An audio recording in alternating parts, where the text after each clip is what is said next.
Selamat pagi Pak Riswanto, gimana Pak kabarnya hari ini Pak?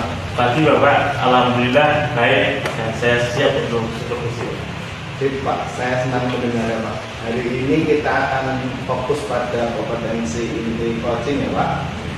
Dalam sesi ini adakah kompetensi spesifik yang ingin Bapak kembangkan lebih jauh Pak? Saya merasa cukup percaya diri Pak dengan mendengarkan aktif, tetapi saya ingin memperdalam kompetensi presence.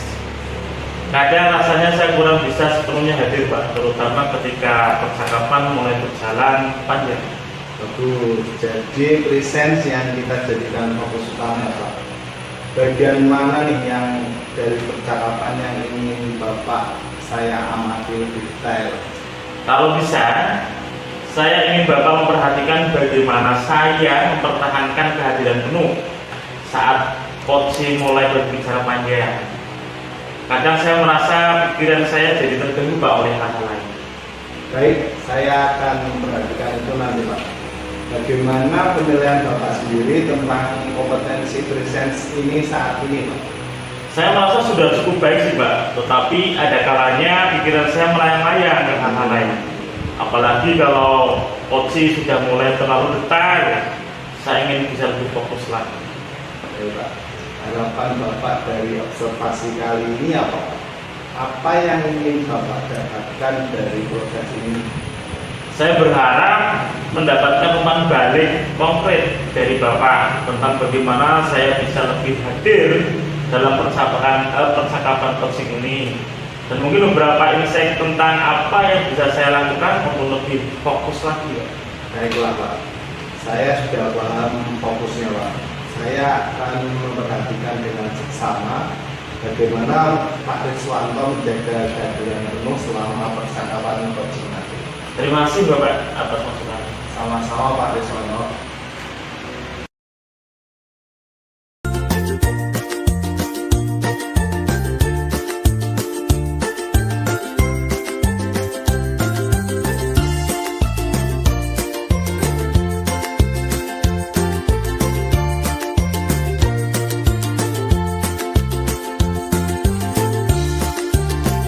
Selamat pagi Bu Dewi, apa kabar hari ini?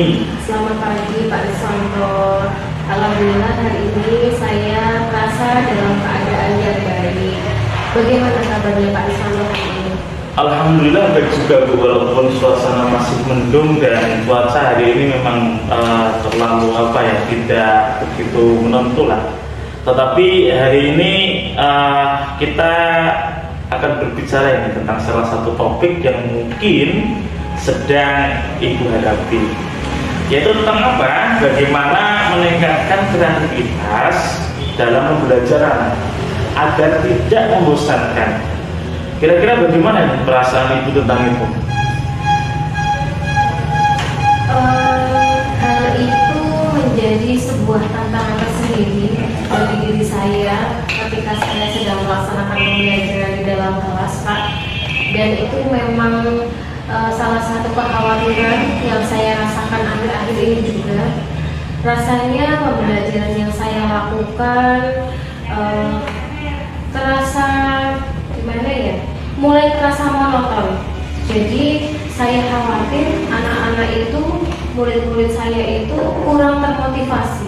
Oh iya, saya paham. Berarti intinya monoton ya Bu ya. Jadi kalau begitu ini menurut Ibu sendiri nih, apa sih yang menjadi tantangan utama dalam menjaga pembelajaran biar tidak monoton?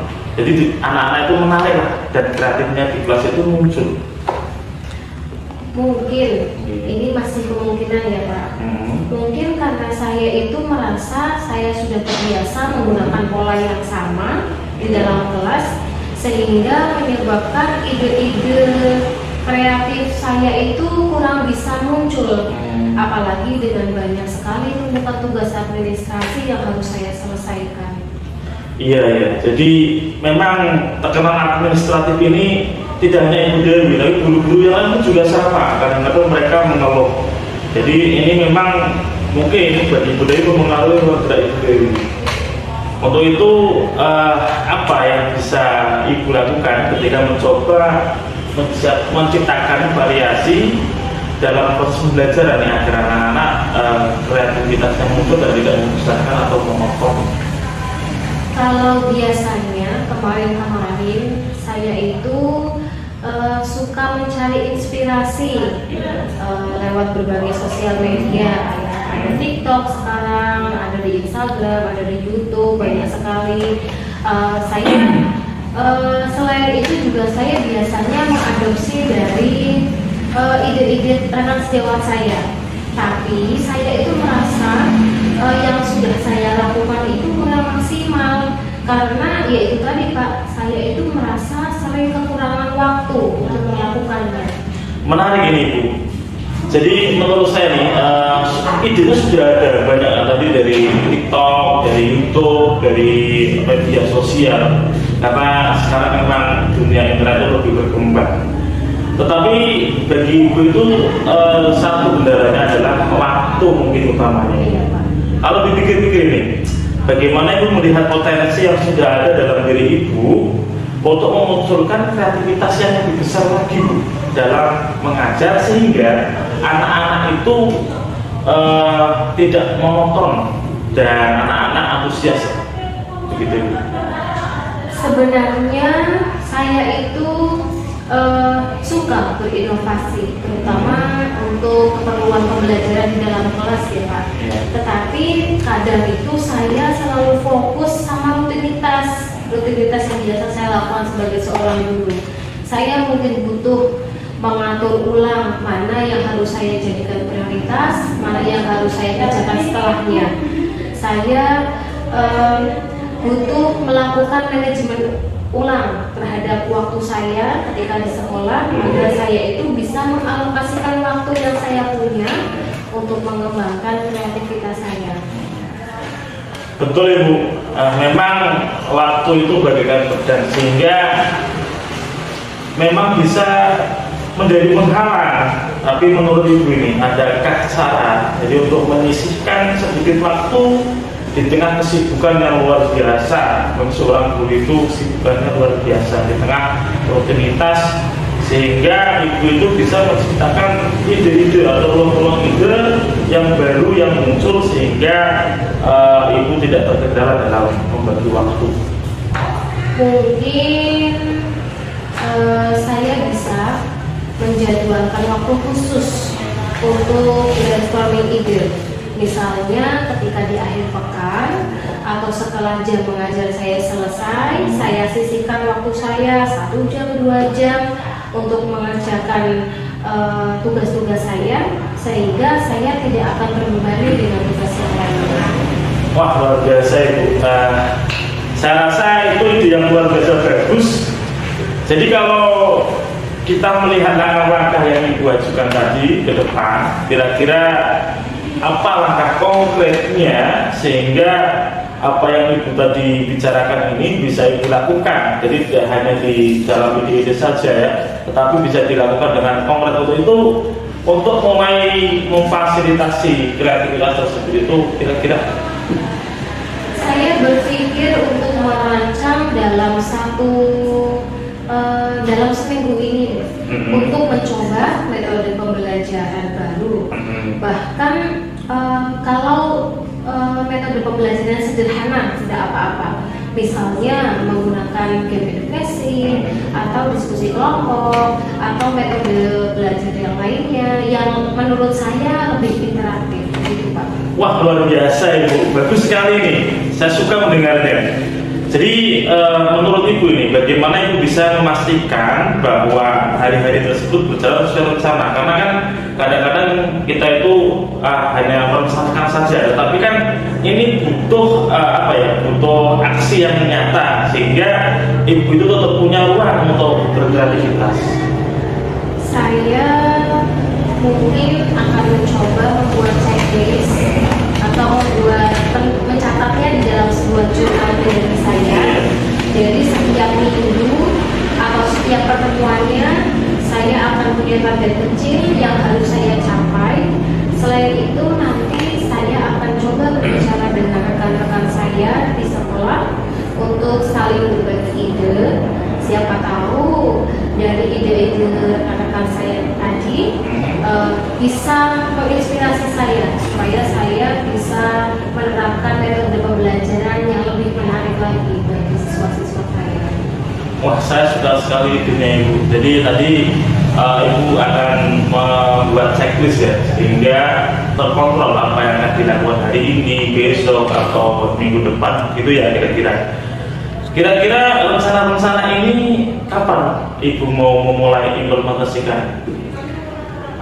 Semoga tidak ada halangan. Insya Allah minggu depan akan saya mulai dengan satu kelas dulu sebagai eksperimen, sebagai bahan percobaan. Saya akan catat nanti bagaimana hasilnya. Kemudian setiap minggunya saya akan evaluasi untuk melihat mana yang sudah berhasil dan mana yang masih perlu perbaikan. Luar biasa Bu, ini langkah-langkahnya sangat solid saya rasa ya. Kira-kira ini bagaimana Ibu akan tahu pembelajaran yang lebih kreatif ini yang tadi Ibu rencanakan tadi ya, itu mulai berdampak pada siswa kita? Saya nanti akan minta feedback, minta umpan balik dari murid-murid saya. Kemudian saya akan melihat respon mereka di dalam kelas itu bagaimana. Selain itu juga saya akan memperhatikan apakah diberikan metode pembelajaran yang baru, anak-anak ini akan lebih antusias belajar atau bagaimana? Oh iya, itu saya rasa strateginya luar biasa ya kalau dijalankan, betul-betul dijalankan ya. Jadi ada feedback aktif kepada siswa kita, dan siswa ditanya apakah metode ini sudah baik atau sudah merasa senang atau belum, sehingga apa yang kita lakukan itu bisa berguna lah, atau bisa menambah wawasan untuk anak-anak kita. Saya sangat mengapresiasi nih Bu, bagaimana Ibu sudah memikirkan langkah-langkah yang konkret untuk memperbaiki situasi ini. Menurut saya ini adalah langkah-langkah yang besar ke arah yang tepat itu. Terima kasih Pak Answanto. Dari diskusi ini saya merasa lebih percaya diri untuk mulai berinovasi di dalam pembelajaran saya. Saya yakin ini hasilnya akan positif. Dan ingat Bu ya, ini semua proses. Nikmati setiap langkahnya. Langkah demi langkah yang kita lakukan itu kita nikmati lah. Kalau ada perkembangan atau butuh diskusi lagi, itu jangan ragu untuk menghubungi saya, karena setiap waktu saya akan bisa untuk diskusi dengan Ibu. Baik Pak Answanto, terima kasih banyak atas waktunya hari ini. Terima kasih juga atas dukungannya. Dari percakapan ini saya mendapatkan banyak manfaat dari Pak Answanto. Sama-sama Bu Dewi, saya senang bisa mendengar rencana hebat Ibu. Semoga berjalan lancar dan siap mendengar cerita sukses Ibu di kemudian hari. Dan untuk hari ini sukses selalu Ibu, sehat selalu, dan terima kasih mau berdiskusi dengan saya. Terima kasih Pak Answanto. Sama-sama. Biro.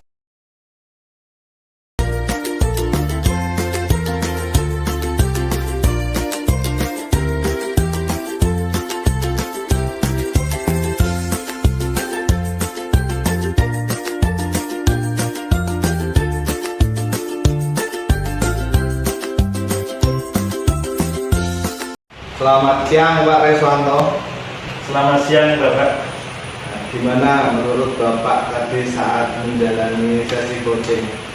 Apa yang Bapak rasakan?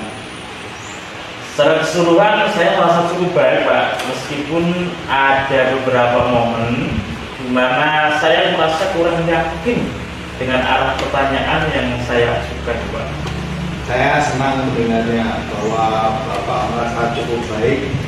Bagaimana Bapak menilai performa dalam kompetensi coaching tadi, khususnya dalam hal mendengarkan aktif dan mengajukan pertanyaan berbobot? Saya merasa untuk mendengarkan aktif itu sudah cukup baik, tetapi pertanyaan berbobot rasanya masih bisa saya tingkatkan Pak. Kadang saya terlalu cepat meresponnya. Menarik. Apa yang membuat Bapak menilai demikian? Saya itu merasa terlalu terburu-buru dalam beberapa kesempatan, Mungkin karena saya ingin menjaga alur percakapan ya Pak, tapi saya sadar bahwa seharusnya itu saya memberikan sedikit lebih banyak waktu untuk Puji berpikir. Boleh saya menyampaikan hasil dari pengamatan saya Pak? Tentu Bapak, saya sangat menunggu masukan dari Bapak. Baik. Jadi saya mengamati bahwa Bapak saat mendengarkan itu, terutama pada awal percakapan, Bapak melakukan kontak mata yang sangat baik dan memberi koci ruang untuk berbicara dengan teman. Itu sudah sesuai dengan standar mendengarkan aktif Pak. Bahkan saya bisa katakan itu lebih tinggi Pak, dari standar yang kita tuju. Wah, terima kasih Bapak, saya senang mendengar hal itu. Bagaimana pendapat Bapak mendengarkan ini? Saya merasa lebih percaya diri nih dengan mendengarkan aktif. Sekarang saya ini membuat lebih yakin untuk terus memperbaiki bagian-bagian yang lain yang kurang. Namun demikian, saya juga melihat hal-hal yang masih bisa dikembangkan Pak. Misalnya tadi saat Bapak mengajukan pertanyaan, saya mengamati Bapak beberapa kali memberikan pertanyaan langsung tanpa memberikan jeda waktu yang cukup untuk coaching merenung. Kalau merujuk ke standar, seharusnya kita bisa memberikan lebih banyak jeda di antara percakapan agar coaching punya waktu untuk berpikir lebih dalam. Bagaimana pendapat Bapak? Ya benar Pak, saya merasa kadang terlalu terburu-buru. Mungkin ini karena saya khawatir karena suasana akan terasa canggung jika ada jeda terlalu lama Pak. Memang itu tantangan umum ya Pak. Tetapi jeda itu justru memberikan ruang bagi coach untuk lebih reflektif Pak. Mungkin kedepannya bisa kita coba untuk lebih membiasakan diri dengan trainingan.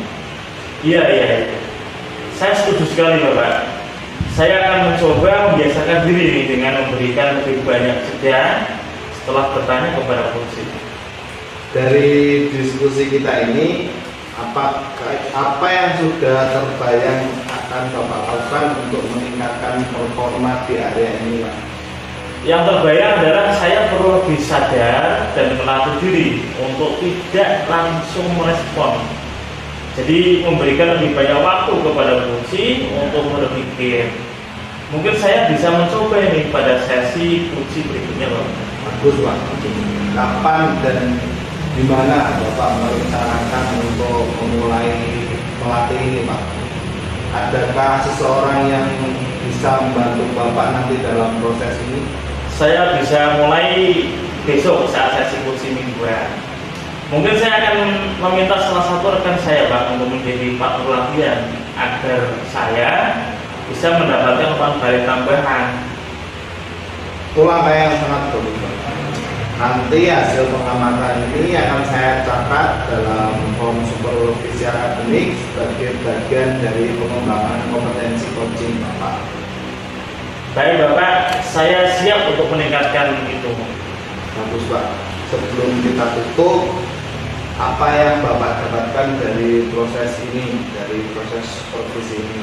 Saya belajar pentingnya jeda dalam percakapan coaching dan merasa lebih paham cara mendengarkan secara aktif dengan penuh perhatian. Ini benar memberikan pandangan baru buat saya. Saya senang Bapak merasa mendapatkan manfaat. Terima kasih atas kolaborasinya Pak. Kita lanjutkan di sesi berikutnya Pak. Terima kasih banyak Bapak. Sampai jumpa di sesi selanjutnya. Sama-sama, sampai jumpa kembali. Sehat selalu Bapak. Amin.